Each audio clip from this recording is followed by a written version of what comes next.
Hello, party people. How's everyone today? I'm Lonnie Appleton. I am a healthy family advocate. I advocate for the health and restoration or the healthy restoration of our families.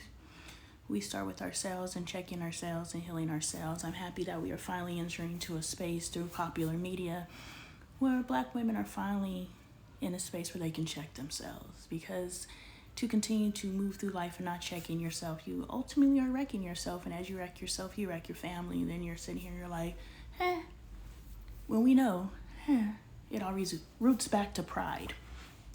We are too proud. They have used our pride against us. They have used our pride against us. And we need to take our pride back. We need to make sure that we are living and moving in a life that we truly can be proud of, not simply because. We are here today because we are reading the Bible.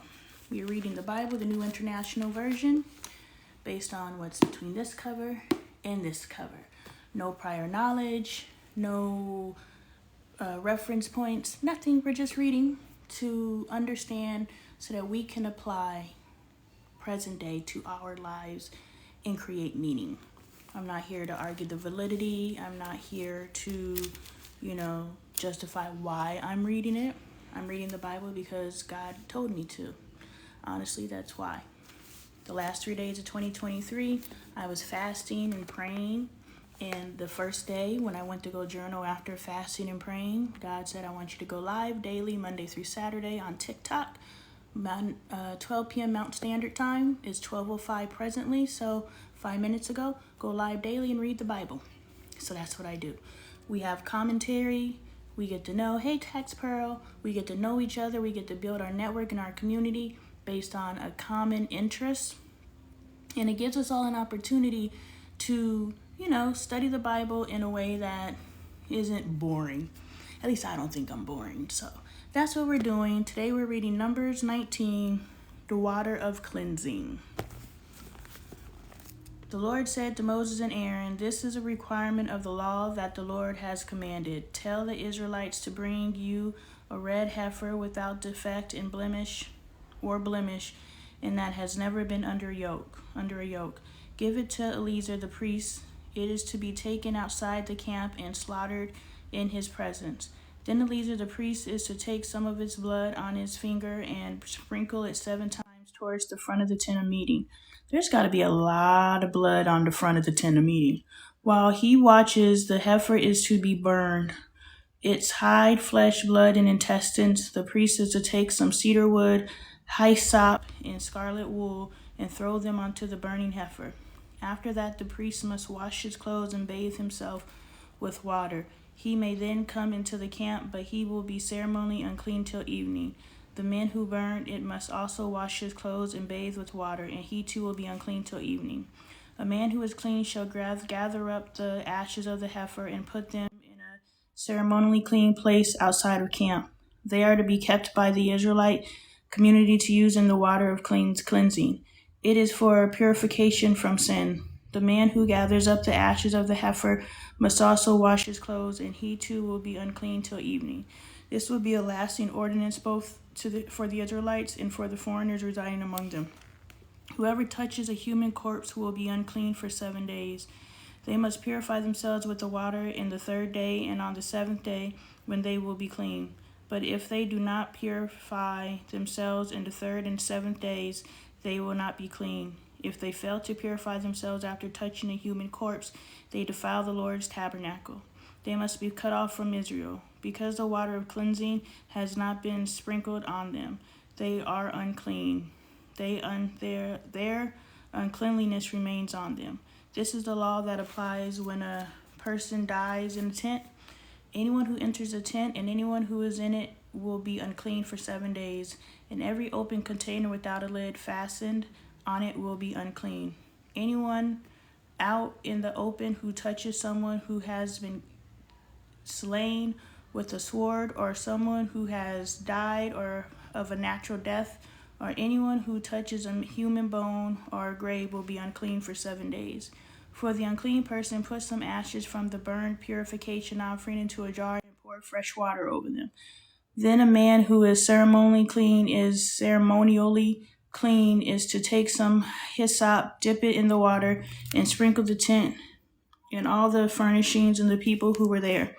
He must also sprinkle anyone who has touched a human bone or a grave, or anyone who has killed, or anyone who has died a natural death.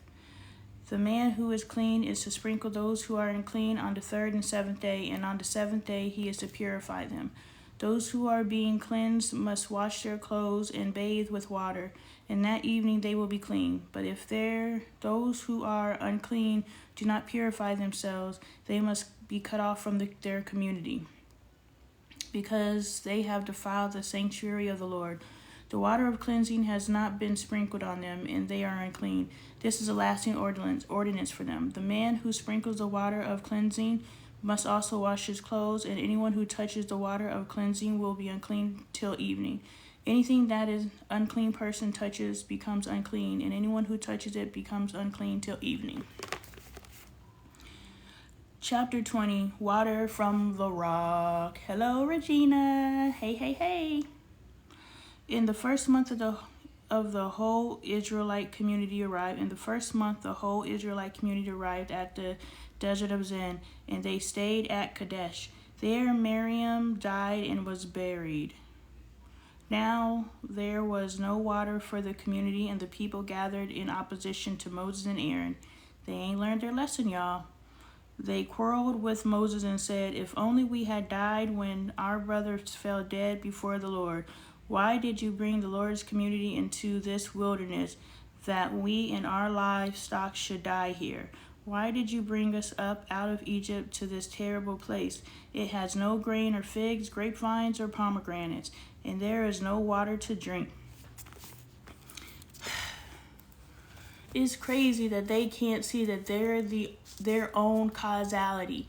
They literally are not entering the promised land because they cannot stay faithful, which is a message to me, like, I am delaying my blessings. There's no coincidence that I'm reading this part of the Bible at the time that I'm reading.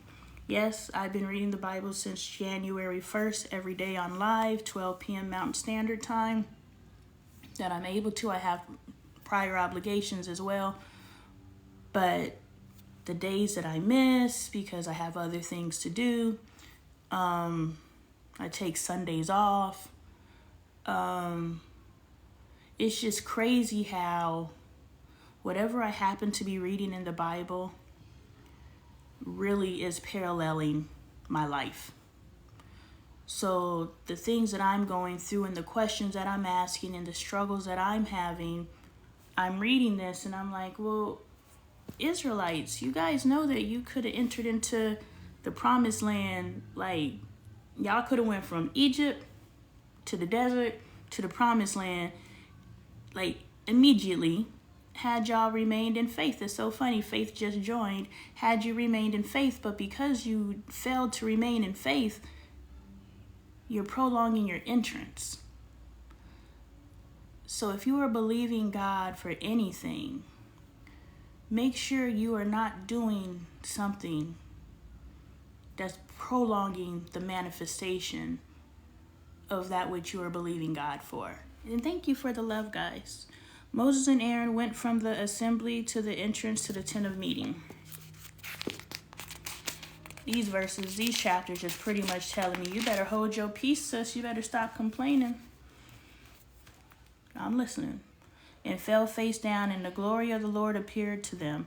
The Lord said to Moses, "Take the staff, and you and your brother Aaron gather the assembly together.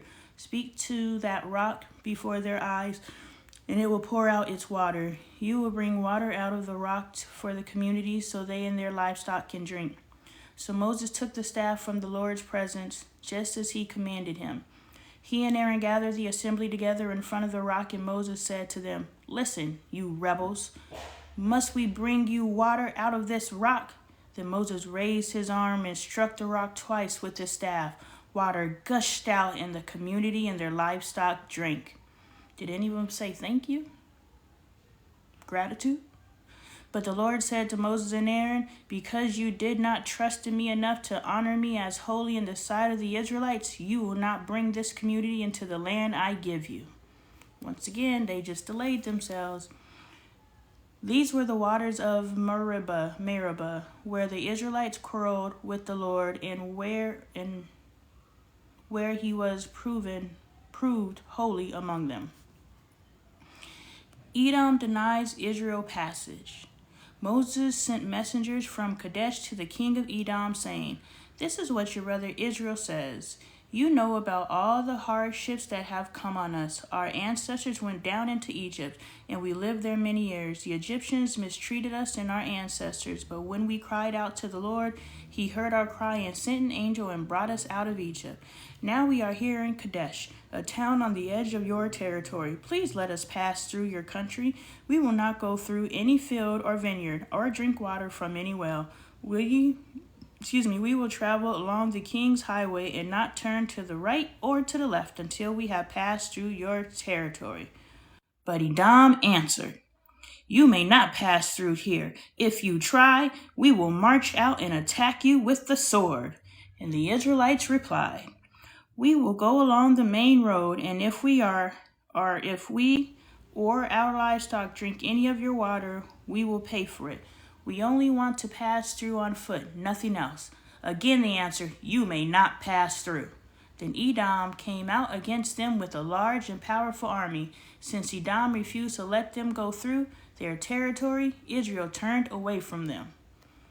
I don't know, y'all. Y'all know God don't play. I'm just curious if there's going to get some get back because Edom said no. Let's see. But first, Aaron must die. Yes, the death of Aaron. Let's go. The whole Israelite community set out from Kadesh and came to Mount Hor. At Mount Hor, near the border of Edom, the Lord said to Moses and Aaron, "Aaron will be gathered to his people. He will not enter the land I gave the Israelites because both of you rebelled against my command at the water of Meribah." Dang, Aaron was this close to getting in it. Had he not the whole little rock, the whole little hit the rock with your staff 2 times situation, cut him out of the promised land. That makes me sad. He endured all this, and at the very end, got him. Get Aaron and his son Eleazar and take them up Mount Hor. Remove Aaron's garments and put them on his son Eleazar, for Aaron will be gathered to his people. He will die there. Dang, so it wasn't even old age that got him. God was like, "All right, Aaron, your turn." Moses did as the Lord commanded. They went up Mount Hor in the sight of the whole community. Moses removed Aaron's garments and put them on his son Eleazar, and Aaron died there on top of the mountain. Then Moses and Eleazar came down from the mountain, and when the whole community learned that Aaron had died, all the Israelites mourned for him 30 days. That's crazy. I need more detail. Like, we know at this point, if God say, "You're gonna die," you're gonna die. But I'm just saying, I'm not going up that mountain. Take me out in my bed. I'm not climbing up the mountain. I need more detail.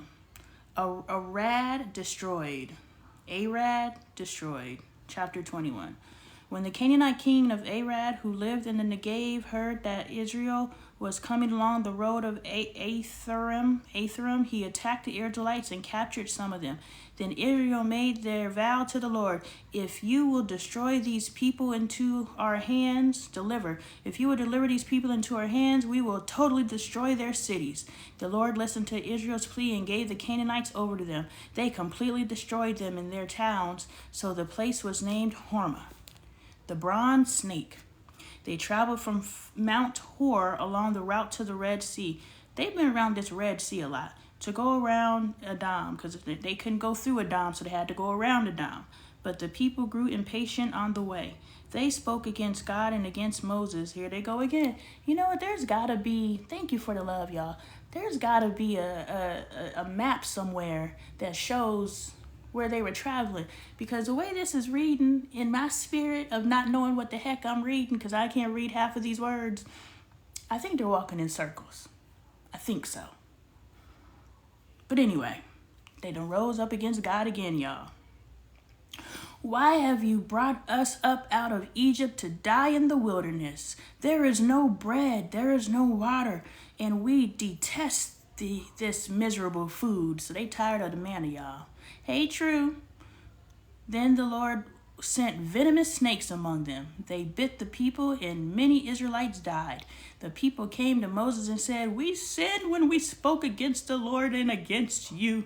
Pray that the Lord will take the snakes away from us." So Moses prayed for the people. The Lord said to Moses, "Make a snake and put it up on a pole. Anyone who is bitten can look at it and live." So Moses made a bronze snake and put it up on a pole. Then when anyone was bitten by the snake and looked at the bronze snake, they lived.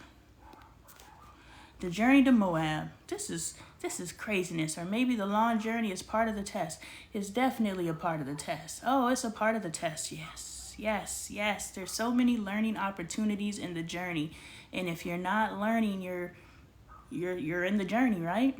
The journey ends once you've accomplished all there is to accomplish, I believe. God doesn't take us all the way around the mulberry bush simply because God has nothing else to do with their time. No, you're supposed to be picking up and learning and gearing yourself for whatever the blessing is, because if you're not prepared for the blessing, it is a curse. And God's not trying to set you up for the okie doke. So if you're wasting your time, that's just your choice to waste your time. So I definitely agree with you, friend. The journey to Moab. The Israelites moved on and camped at Oboth. Then they set out from Oboth and camped in Abarim,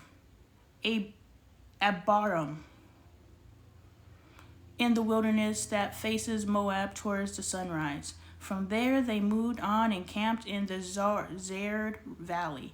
They set out from there and camped alongside the Arnon, which is in the wilderness extending into Amorite territory. The Arnon is the border of Moab, between Moab and the Amorites. That is why the book of the wars of the Lord says, Zahab and Saphah and the ravens, the Arnon and the slopes of the ravens, that lead to the settlements of Ar and lie along the border of Moab. From there they continued on to Beer, the well where the Lord said to Moses, "Gather the people together, and I will give them water." Then Israel sang this song, "Spring up, O well, sing about it, about the well that the princes dug, that the nobles of the people sank, the nobles with scepters and staffs." That's a beautiful song. Then they went from the wilderness to Mathana, from Mathana to Nahalel, from Nahalel to Bamoth, and from Bamoth to the valley in Moab, where the top of Pisgah overlooked the wasteland. I'ma just keep it G. If nothing happens to Edom, I'ma be so surprised. Because God done consistently got they lick back for anyone that has defied them. So if Edom makes it out without there being no nothing, I'ma be surprised. Defeat of Sihon and Og.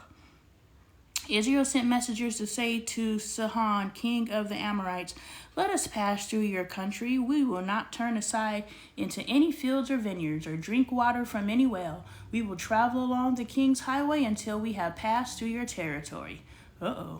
But Sihon would not let Israel pass through his territory. He mustered his entire army and marched out into the wilderness against Israel. When he reached Jahaz, he fought with Israel.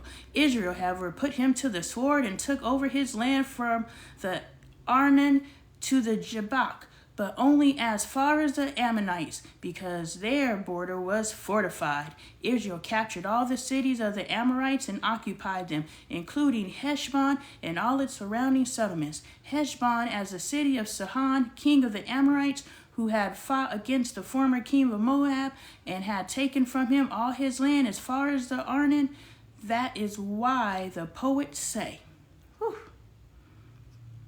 there was a whole battle in those couple of sentences, y'all. Thank you for the love. "Come to Heshbon and let it be rebuilt. Let Sihon city be restored." Fire went out from Heshbon, a blaze from the city of Sihon. It consumed Ar of Moab, the citizens of Arnon's heights. Woe to you, Moab! You are destroyed, people of Chemosh. He has given up his sons as fugitives and his daughters as captives to Sihon, king of the Amorites. But we have overthrown them. Heshbon's dominion has been destroyed all the way to Dibon. We have demolished them as far as Nephah, which extends to Mebeba. So Israel settled in the land of the Amorites. After Moses had sent spies to Jazer, the Israelites captured its surrounding settlements and drove out the Amorites who were there. Dang, now they just on bully culture. Then they turned and went up along the road towards Bashan, and Og, king of Bashan and his whole army marched out to meet them in battle at Adri. The Lord said to Moses, "Do not be afraid of him, for I have delivered him into your hands, along with his whole army and his land. Do to him what you did to Sihon, king of the Amorites, who reigned in Heshbon." It's the goaliness for me, y'all. Thank you for the love. So they struck him down, together with his sons and his whole army, leaving them no survivors, and they took possession of his land. Balak summons Balaam, chapter 22. Then the Israelites traveled to the plains of Moab and camped along the Jordan across from Jericho. Now Balak, son of Zippor, saw all that Israel had done to the Amorites, and Moab was terrified because there were so many people. Indeed, Moab was filled with dread because of the Israelites. The Moabites said to the elders of Midian, "This horde is going to lick up everything around us, as an ox licks up the grass of the field." So Balak, son of Zippor, who was king of Moab at the time, sent messengers to summon Balaam, son of Beor, who was at Pethor near the Euphrates River in his native land. Balak said, "A people has come out of Egypt. They cover the face of the land and have settled next to me. Now come and put a curse on these people because they are too powerful for me. Perhaps then I will be able to defeat them and drive them out of the land. For I know that whoever you bless is blessed, and whoever you curse is cursed." Who is he talking to? Because if he ain't talking to God, they ain't got nothing on God, man. The elders of Moab and Midian left, taking with them the fee for divination. If you had to pay for it, you already failed. When they came to Balaam, they told him what Balak had said. "Spend the night here," Balaam said to them, "and I will report back to you with the answer the Lord gives me." Who? I'm confused. Who are y'all praying to? So the Moabite official stayed with them. God came to Balaam and asked, "Who are these men with you?" Balaam said to God, "Balak, son of Zippor, king of Moab, sent me this message. A people that has come out of Egypt covers the face of the land. Now come and put a curse on them for me. Perhaps they will be able to fight them and drive them away." They must not know God is gang. They went to God like, "Yo, can you help us?" And God like, "Yo, I am who you need help from." This is about to get good. If I'm interpreting this right, they went to God to get God to help them fight the Israelites, but God is with the Israelites, but they didn't know that. This is getting good. Hold on. But God said to Balaam, "Do not go with them. You must not put a curse on those people because they are blessed. You better school them before they help yourself." The next morning, Balaam got up and said to Balak's officials, "Go back to your own country, for the Lord has refused to let me go with you." He was smart.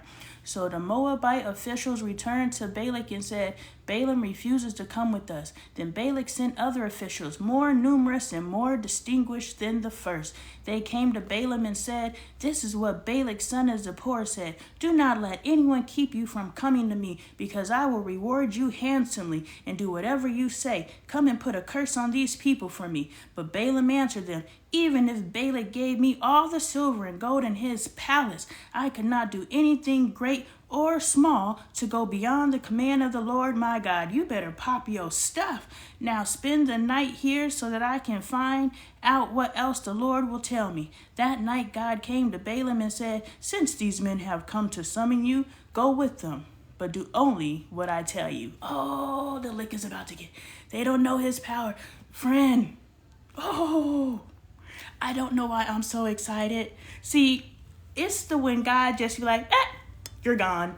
That's when it bothers me. But when you see people trying to set up again, you're just like, yo, you about to lose this chess match? You about to lose this chess match? It gets exciting. I'm just saying. Thanks for the love, y'all.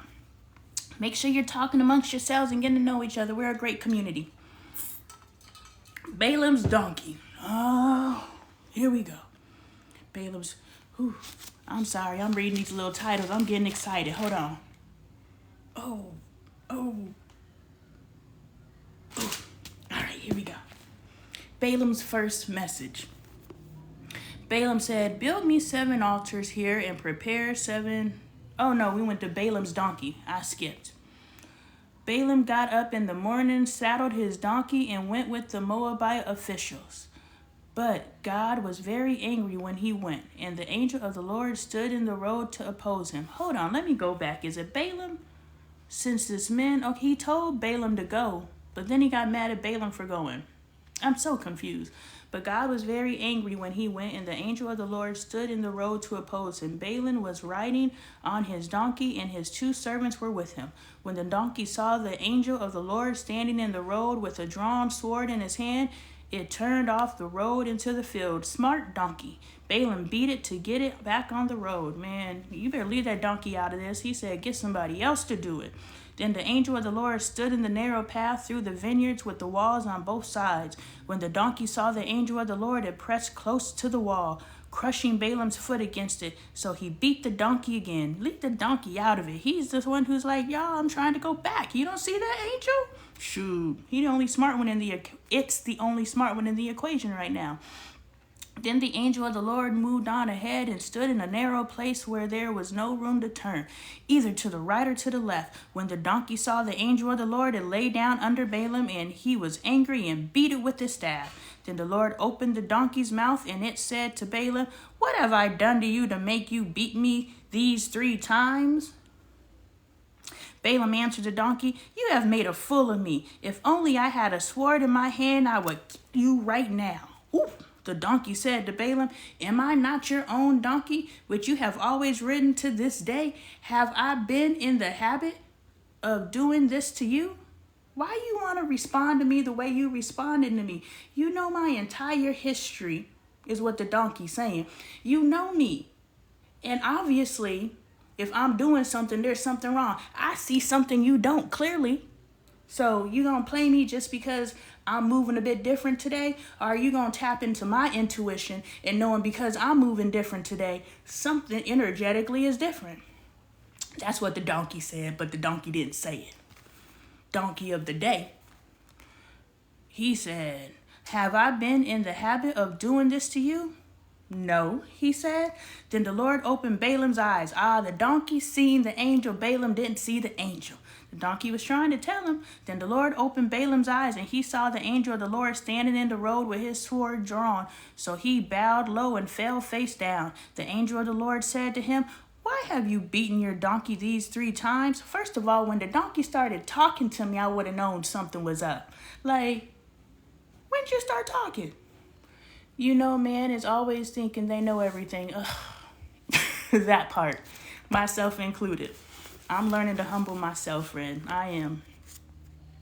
Then the Lord opened Balaam's eyes, and he saw the angel, and he fell face down. The angel of the Lord asked him, why have you beaten your donkey these 3 times? I have come here to oppose you because your path is a reckless one before me. The donkey saw me and turned away from me these 3 times. If it had not turned away, I would certainly have killed you by now, but I would have spared it. Balaam said to the angel of the Lord, I have sinned. I did not realize you were standing in the road to oppose me. Now, if you are displeased, I will go back. The angel of the Lord said to Balaam, go with the man, but speak only what I tell you. So you want him to go or you don't want him to go? He can go, but he can only move how you want him to move. Okay, so these are the current rules. Talking Donkey would have had me listening to, right? I would have been like, okay, say what? What else the Lord tell you? All right, so he can go, but he got to move on God's time. Where are we at? So Balaam went with Balak's officials. When Balak heard that Balaam was coming, he went out to meet him at the Moabite town on the Arden border at the edge of his territory. Balak said to Balaam, "Did I not send you an urgent summons? Why didn't you come to me? Am I really not able to reward you?" "Well, I have come to you now," Balaam replied, "but I can't say whatever I please. I must speak only what God puts on my mouth." I'm telling you, puts in my mouth. He got a donkey talking. I can only say what God tells me to say. He made a donkey talk. I'm a believer. Then Balaam went into Balak to Kerith Huzoth. Balak sacrificed cattle and sheep and gave some to Balaam and the officials who were with him. The next morning, Balak took Balaam up to Bamoth Baal. That's a lot of bees, y'all. And from there, he could see the outskirts of the Israelite camp. All right. Thank you for the love, y'all. I really do appreciate it. Balaam's first message, chapter 23. Balaam said, "Build me 7 altars here, and prepare 7 bulls and 7 rams for me." Balak did as Balaam said, and the 2 of them offered a bull and a ram on each altar. Then Balaam said to Balak, "Stay here beside your offering while I go aside. Perhaps the Lord will come to meet with me. Whatever he reveals to me, I will tell you." Then he went off to a barren height. God met with him, and Balaam said, "I have prepared 7 altars, and on each altar I offered a bull and a ram." The Lord put a word in Balaam's mouth and said, "Go back to Balak and give him this word." So he went back to him and found him standing beside his offering with all the Moabite officials. Then Balaam spoke his message. Balak brought me from Aram, the king of Moab, from the eastern mountains. "Come," he said, "curse Jacob for me. Come, denounce Israel." "How can I curse those whom God has not cursed? How can I denounce those whom the Lord has not denounced? From the rocky peaks I see them, but from the heights I view them."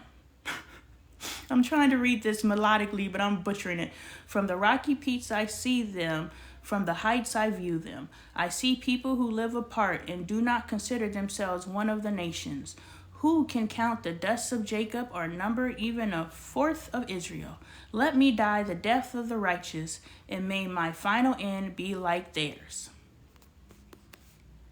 Balak said to Balaam, "What have you done to me? I brought you to curse my enemies, but you have done nothing but bless them."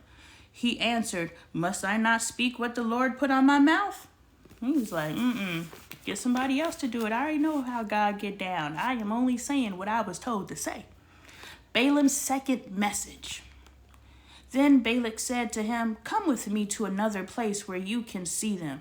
You will not see them all, but only the outskirts of their camp, and from there curse them for me." So he took him to the field of Zophim and the top of Pisgah, and there he built 7 altars and offered a bull and a ram on each altar.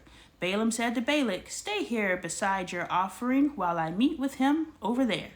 The Lord met with Balaam and put a word in his mouth and said, "Go back to Balak and give him this word." So he went to him and found him standing beside his offering with Moabite officials. Balak asked him, "What did the Lord say?" Then he spoke his message. "Arise, Balak, and listen. Hear me, son of Zippor. God is not human, that he should lie, not a human being that he should change his mind. Does he speak and then not act? Does he promise and not fulfill? I have received a command to bless. He has blessed, and I cannot change it. No misfortune is seen in Jacob, no misery observed in Israel. The Lord their God is with them. The shout of the king is among them. God brought them out of Egypt. They have the strength of a wild ox. There is no divination against Jacob. No evil omens against Israel. It will now be said of Jacob and of Israel, see what God has done. The people rise like a lioness, they rouse themselves like a lion. That does not rest till it devours its prey and drinks the blood of its victims. Then Balak said to Balaam, neither curse them at all, nor bless them at all. Balaam answered, did I not tell you I must do whatever the Lord says? Balaam's third message. Whew, here we go. We went through this with Pharaoh, right? Pharaoh was like, nah, y'all can't go. Got a little bit more gully. All right, y'all could go. Never mind, y'all can't go. Got a little bit more gully. Nah, y'all can't go. Got a little bit more gully. Like, all the way down to Sparrow. All the way down to Pharaoh losing his firstborn. Then he let him go. And now we got Balak over here, like, go try again. I'm just curious what's going to happen. We going to find out together. Balaam's third message. Then Balak said to Balaam, come, let me take you to another place. Perhaps it will please God to let you curse them for me from there. And Balak took Balaam to the top of Peor, overlooking the wasteland. Balaam said, build me 7 altars here and prepare 7 bulls and 7 rams for me. Balak did as Balaam had said and offered a bull and a ram on each altar. Now when Balaam saw that it pleased the Lord to bless Israel, he did not resort to divination as at other times, but turned his face toward the wilderness. When Balaam looked out and saw Israel encamped tribe by tribe, the Spirit of God came to him and he spoke his message.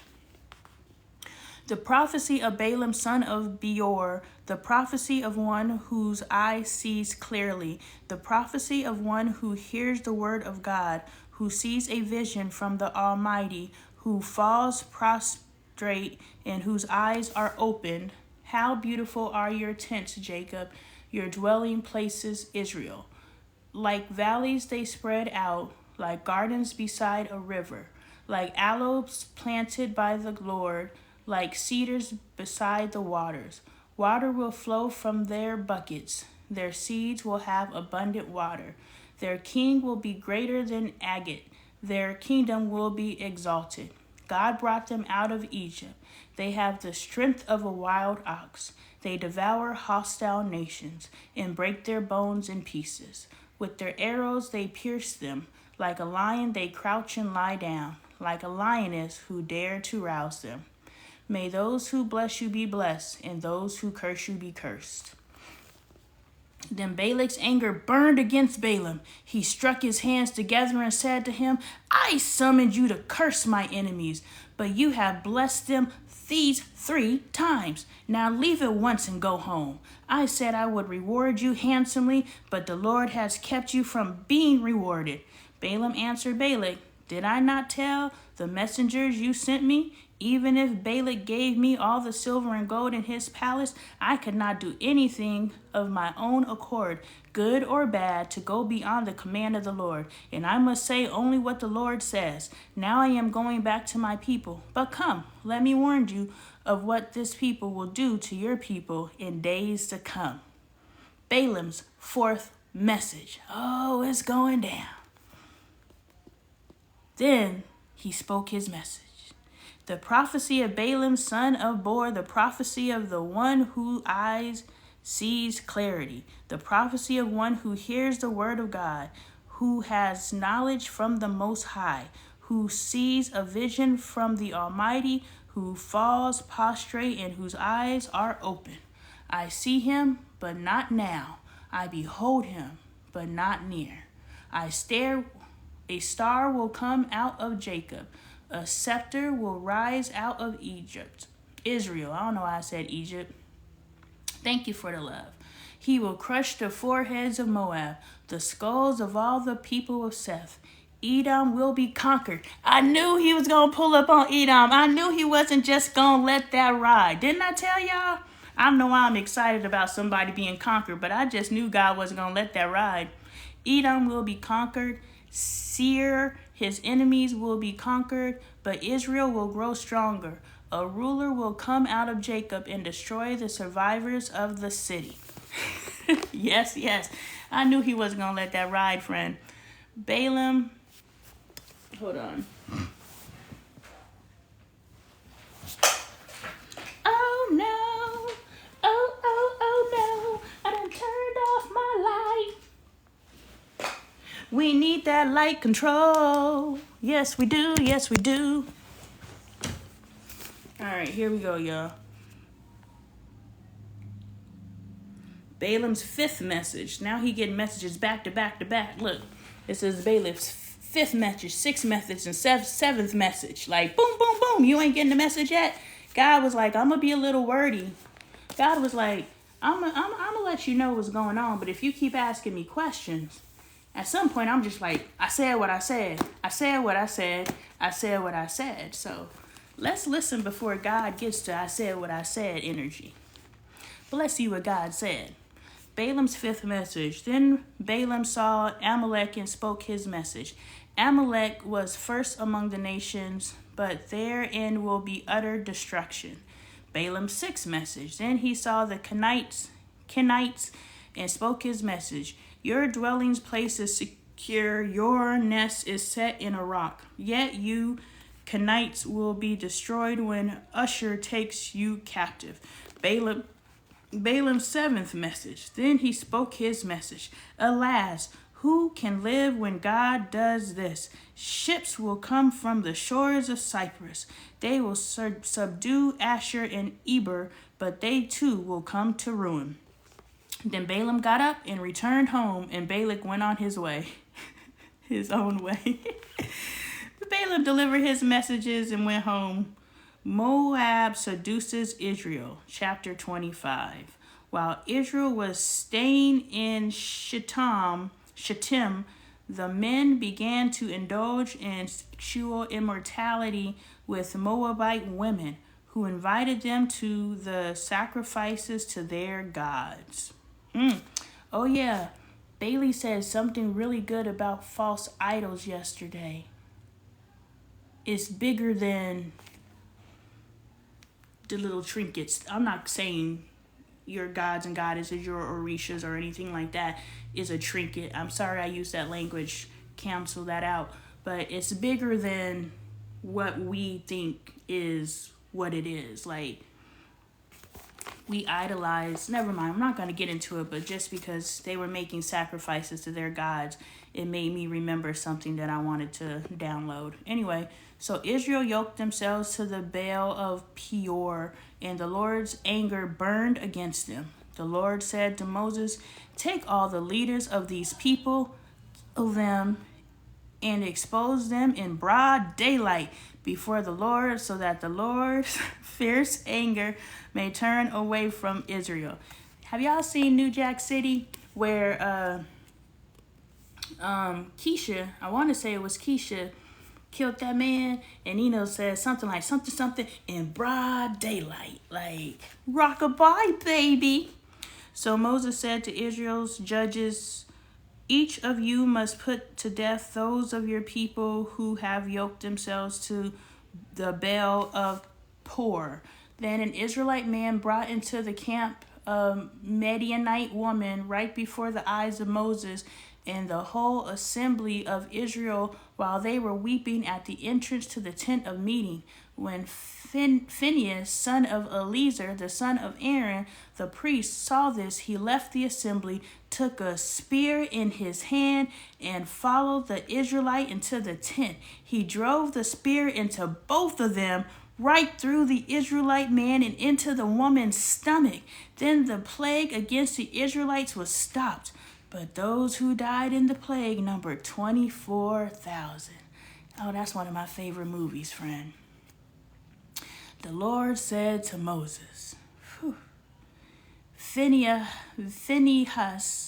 son of Eleazar, the son of Aaron the priest, has turned my anger away from the Israelites, since he was as zealous for my honor among them as I am.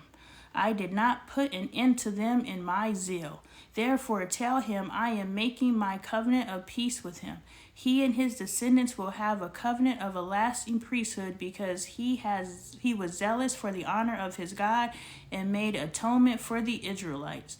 This right here is an example of why people be doing crazy stuff in the name of the Lord. Like, people out here be doing some real crazy stuff and saying, God told me to do it. That was a problematic scene.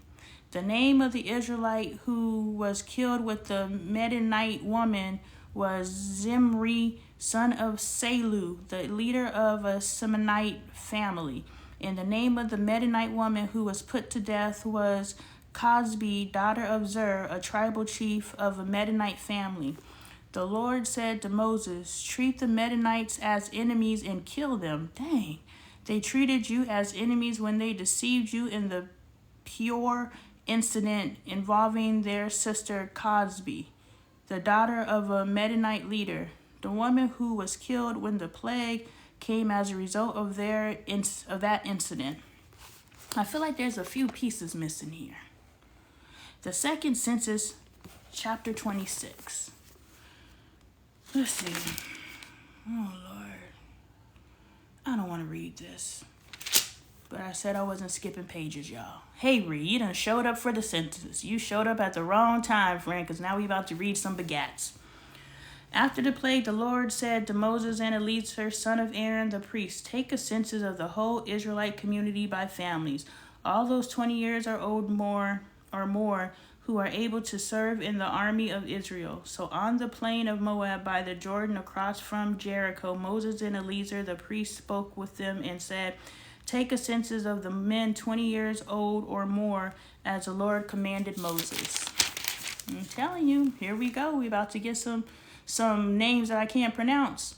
These were the Israelites who came out of Egypt. The descendants of Reuben, the firstborn son of Israel, were through Hanok, the Hanokite clan, through Palu, the Palulite clan, through Hezron, the Hezronite clan, through Carmi, the Carmite clan. These were the clans of Reuben. Those numbered 43,730. The son of Palu was Eliab, and the son of Eliab was Nemuel, Dathan, and Abiram. The son of Dathan and Abiram were the community officials who rebelled against Moses and Aaron and were among Korah's followers, who then rebelled against the Lord. The earth opened its mouth and swallowed them along with Korah, whose followers died when the fire devoured the 250 men, and they served as a warning sign. The line of Korah, however, did not die out. Oh, I thought they took all of Korah, but apparently not. The descendants of Simon by their clans were through Nemuel, the Nemuelites clan, through Jabin, the Jabinite clan, through Jachin, the Jachinite clan, through Zerah, the Zerahite clan, through Sheol, the Sheolite clan. These were the clans of Simon, whose numbers were 22,200. The descendants of Gad by their clans were through Zephon, the Zephonite clan, through Haggi, the Haggite clan, through Shuni, the Shunite clan, through Ozni, the Oznite clan, through Eri, the Erite clan, through Aradi, the Aradite clan, through Areli, the Arielite clan. These were the clans of Gad. Those numbered were 40,500. And Onan were sons of Judah, but they died in Canaan. The descendants of Judah by their clans were through Shelah, the Shelite clan, through Perez, the Perezite clan, through Zahar, the Zaharite clan. The descendants of Perez were through Hezron, the Hezrite clan, through Hamal, the Hamulite clan. These were the clans of Judah. Those numbers were 76,500. The descendants of Issachar by their clans were through Tola, the Tolite clan, through Pew, the Pewite clan, through Jeshub, the Jeshubite clan, through Shimron, the Shimronite clan. These were the clans of Issachar. Those numbers were 64,300. The descendants of Zebulun by their clans were through Sarad, the Sarad clan, through Elon, the Elonite clan, through Jalil, the Jalilite clan. These were the clans of Zebulun, those numbered 6,500. The descendants of Joseph by their clans through Manasseh and Ephraim. Through the descendants of Manasseh, through Machir, the Machirite clan. Machir was the father of Gilead. Through Gilead, the Gileadite clan, these were the descendants of Gilead. Through Izer, the Azarite clan. Through Helik, the Helikite clan. Through Azriel clan. Through Shechem, the Shechemite clan. Through Shemida, the Shemitite clan. Through Heifer, the Heiferite clan. I be whenever I say a H. Zelophehad, son of Heifer, had no sons. He had only daughters, whose names were Mala, Noah, Hagla, Makkah, and Tarza. These were the clans of Manasseh. Those numbers were 52,700. These were the descendants of Ephraim by the clans. Through Shephelah, the Shephelite clan. Through Becher, the Becherite clan. Through Tahan, the Tahanite clan. These were the descendants of Shavelah. Through Aaron, Eran, clan. These were the clans of Ephraim. Those numbers were 32,500. These were the descendants of Joseph by their clans. The descendants of Benjamin by their clans were through Bela, the Belite clan, through Ashbel, the Ashbelite clan, through Aharam, the Aharamite clan, through Shepham, the Shephamite clan, through Hupham, the Huphamite clan, through the descendants of Bela, through Ard and Naaman were through Ard, the Ardmite clan, through Naaman, the Nemite clan. These were the clans of Benjamin. Those numbered 45,600. These were the descendants of Dan by their clans. Through Shaham, the Shahamite clan. These were the clans of Dan. All of them were Shahamite clans, and those numbers were 64,400. The descendants of Asher by their clans were through Imhah, the Emite clan, through Ishvi, the Ishvite clan, through Beriah, the Berite clan, and through the descendants of Bera, through Heber, the Heberite clan, through Melchiel, the Malchielite clan. Asher had a daughter named Sarah. These were the clans of Asher. Those numbers were 53,400. The descendants of Naphtali by their clans were through Jeziel, the Jezreelite clan, through Guni, the Gunite clan, through Jezer, the Jezerite clan, through Shilem, the Shilemite clan. These were the clans of Naphtali. Those numbers were 45,400. The total number of men in Israel was 601,730. The Lord said to Moses, "The land is to be allotted to them as an inheritance based on the numbers of names. To a larger group give a larger inheritance, and to a smaller group a smaller one. Each is to receive its inheritance according to the number of those listed. Be sure that the land is distributed by lot. What each group inherits will be according to the names for its ancestral tribe. Each inheritance is to be distributed by lot among the larger and smaller groups." These were the Levites who were counted by their clans. Oh, it goes some more. Through Gershon, the Gershonite clan, through Kohath, the Kohathite clan, through Merari, the Merarite clan. These also were Levite clans: the Libnite clan, the Hebronite clan, the Mahilite clan, the Mushite clan, the Korahite clan. Korath was the forefather of Amram, The name of Amram's wife was Jochebed, a descendant of Levi, who was born to the Levites in Egypt. To Amram she bore Aaron, Moses, and their sister Miriam. Oh, Miriam was their sister. Oh, I thought Miriam was Aaron's girl. Oh, so when Aaron and Miriam, I think they went up against Moses or something, and Miriam got hit up with the leprosy or something. Ah, I remember half the story, and now it's making sense. Anyway, Aaron was the father of Nadab and Abiah, Eleazar and Ithamar. But Nadab and Abiah died when they made an offering before the Lord with unauthorized fire. All the male Levites a month old or more numbered 23,000. They were not counted along with the other Israelites because they received no inheritance among them. These are the ones counted by Moses and Eleazar the priests when they counted the Israelites in the plains, on the plains of the Moab by the Jordan across from Jericho.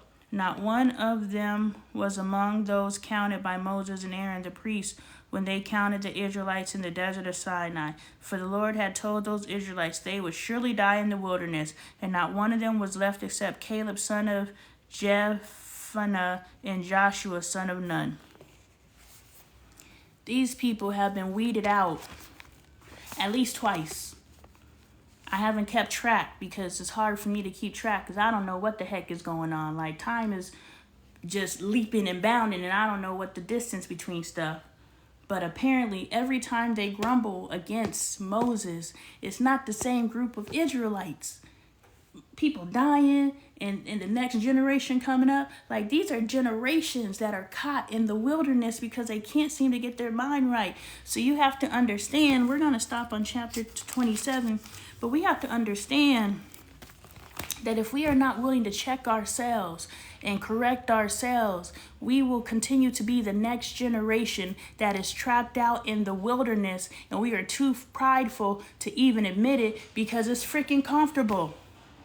We are so comfortable that we refuse to admit that this ain't it. Is this truly what you believe God promised you in this lifetime? If it is, then congratulations. But the vast majority of us Black American people are not living what we truly believe what God promised us. But one, we are so disconnected to even know how to begin to do it. But how many generations are we going to spend in the wilderness? How many generations are we not going to learn from our ancestors' missteps and keep repeating the same mistakes, expecting a different outcome and blaming God because we're not getting the results? Like, for real. We are literally doing what our parents did and their parents did and their parents did, wondering why we're not entering into our promised land. We dealing with that now, legacy issues. Man, when I tell you, friend, even acknowledging that we have a legacy, like half of us out here living like we are not raising our legacy. Like, this isn't me. Like, I brought forth me.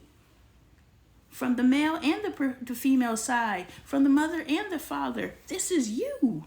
To walk away from that, to not pour everything that's in you into it, like, you playing yourself and you're playing your legacy.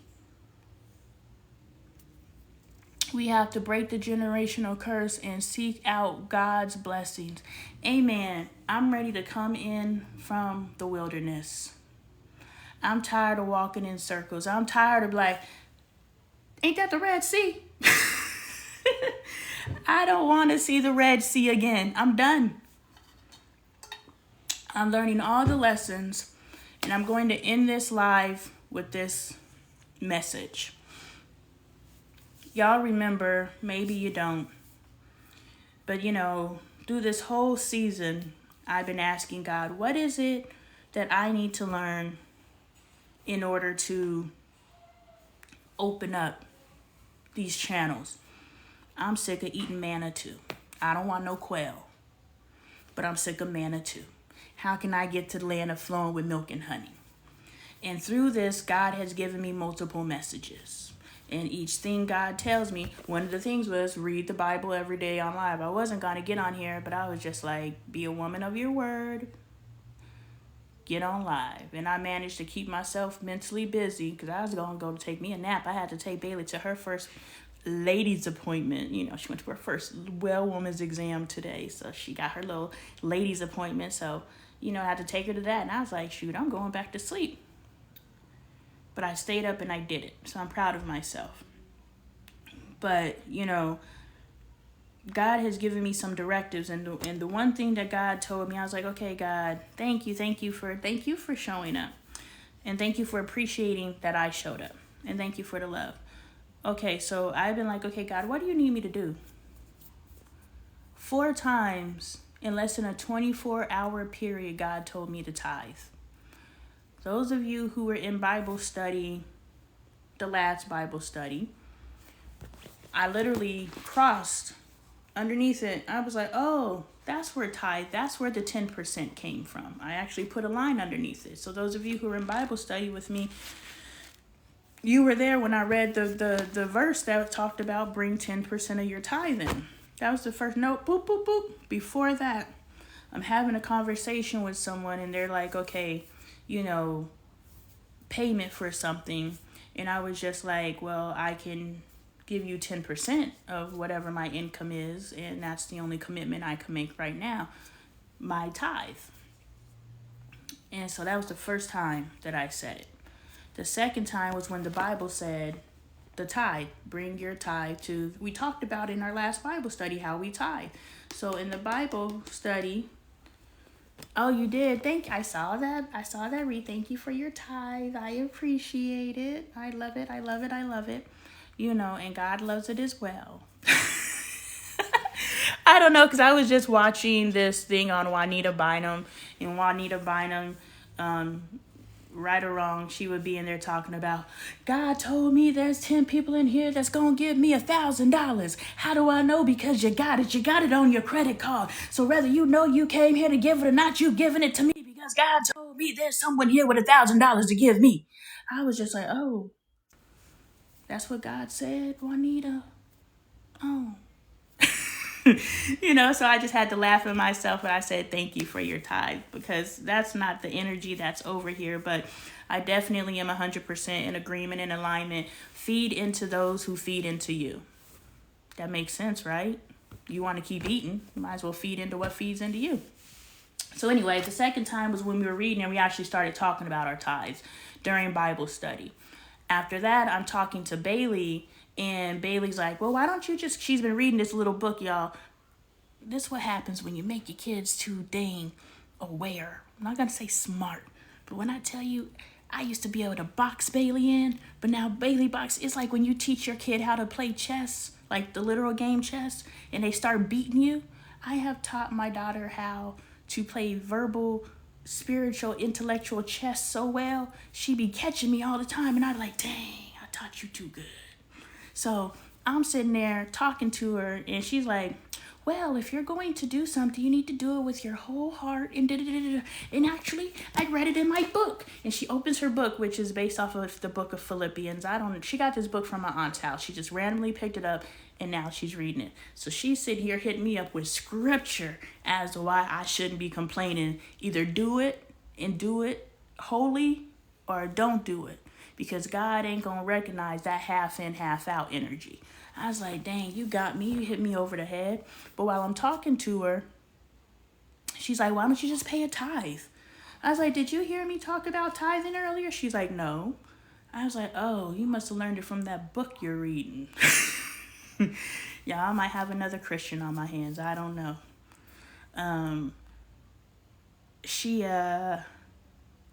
But she said people have a bias against Christ, and it made me check my bias, because what is my bias against Christ? So I'm really excited to get to hear where Christ actually enters the chat, so that I can actually work on my relationship with Christ, because honestly, I only know Christ to be used as a weapon against me.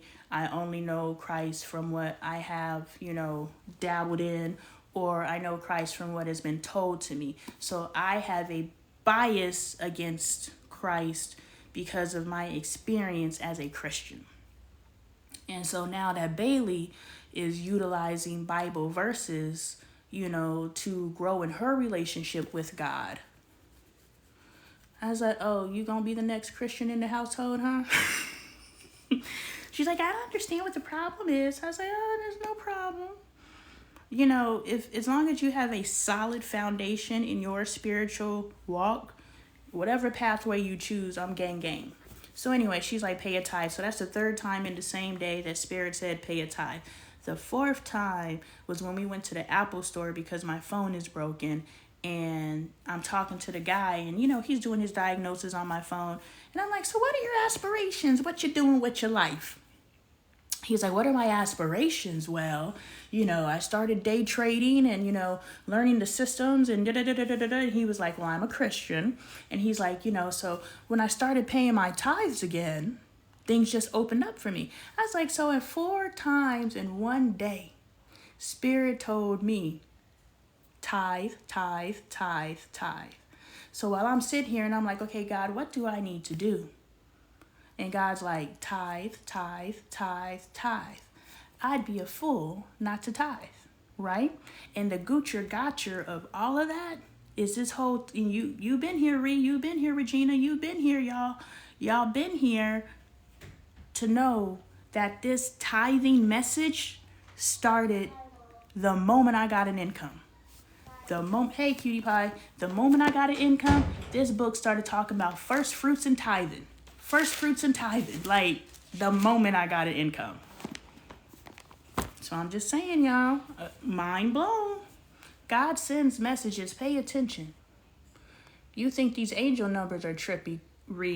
Wait till God actually starts talking to you through things and talking to you through people. It's crazy. I'm sure it's already happening because you said some things before, but yeah, love Bailey. You've done so well with her in a short time.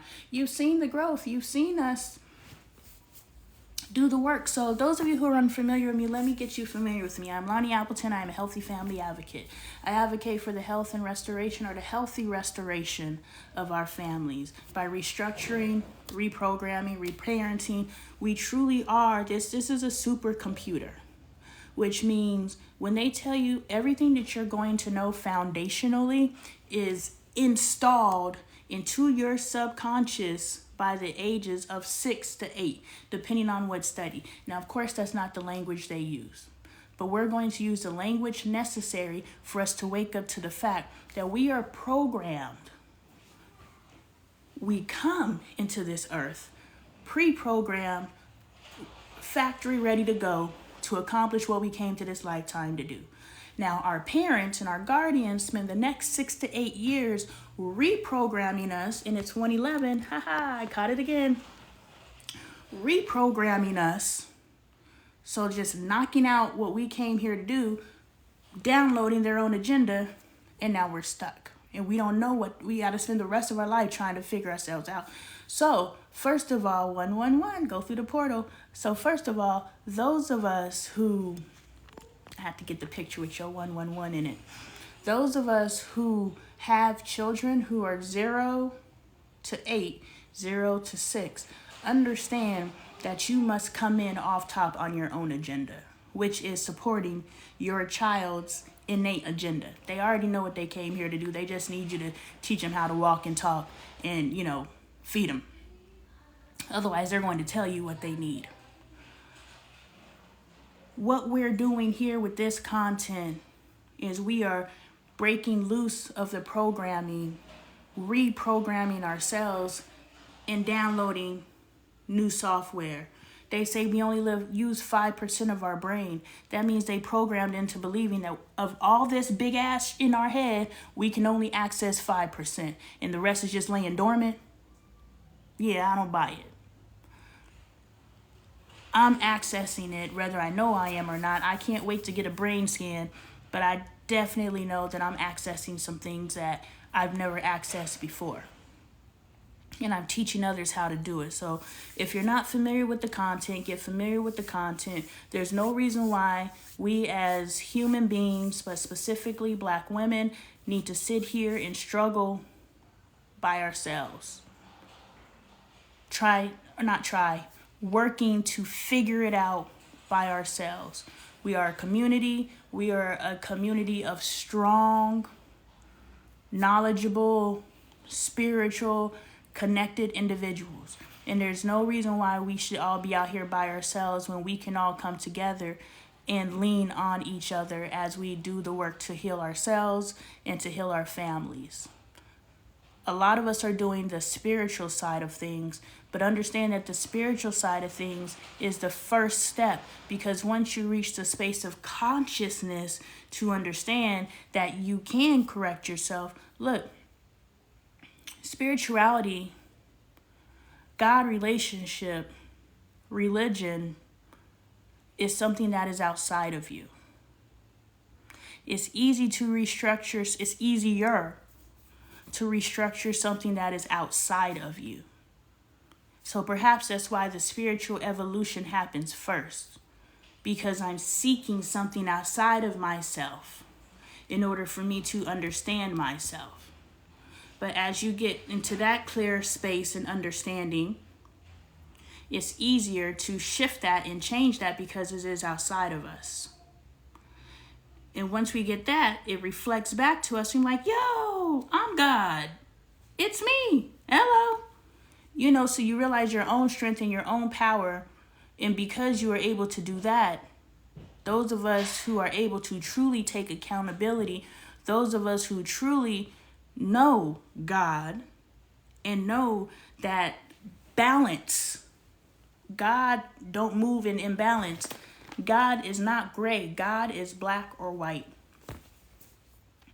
Which means if we live our life in imbalance, if we live our lives in gray area, and understand, yin and yang are the extremes of two different things. Are the extremes of the same thing. Love and hate are the extremes of the same thing. It just depends on where you're at.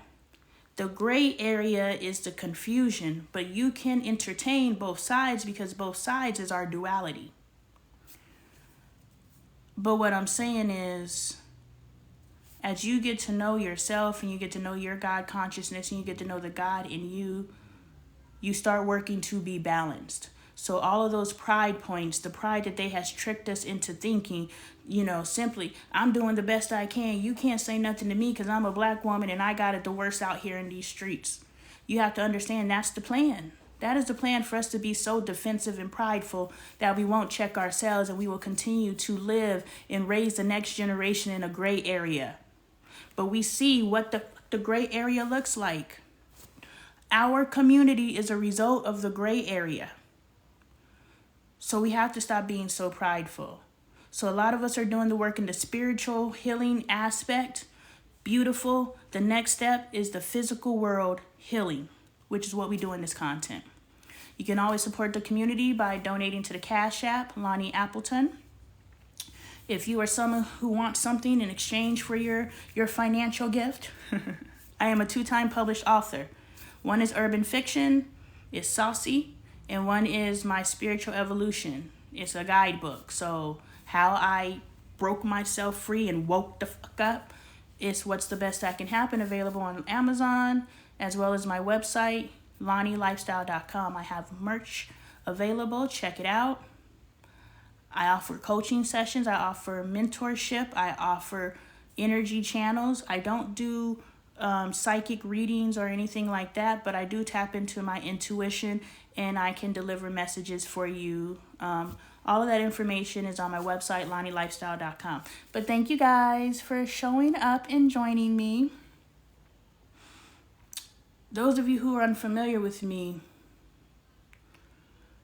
when I start developing or delivering a message or developing a theory, I start, stop, contradict, come back, play all the angles, but I eventually get to the point. So welcome. I come Bible study Monday through Saturday, time permitting, 12 noon Mountain Standard Time. It is presently 1:17, so an hour and 17 minutes ago.